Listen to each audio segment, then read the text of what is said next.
labis ang pagbubunyi ng buong fans ni Kong TV and V Cortez.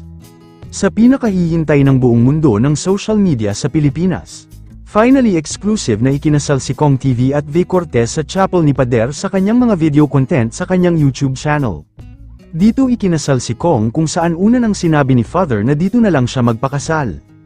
Ang kanilang bonggang wedding ay gray ang naging team ng suot dito.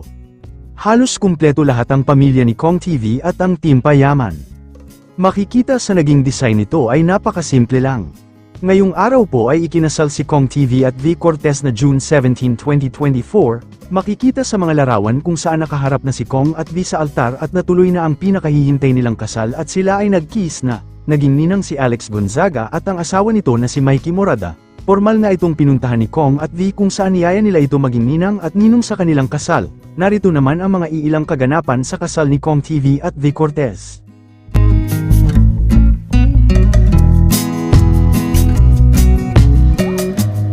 Perfect combination ko is mangga na may bagoong.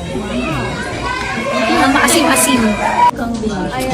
For me, Chloe and Dudut. Yeah.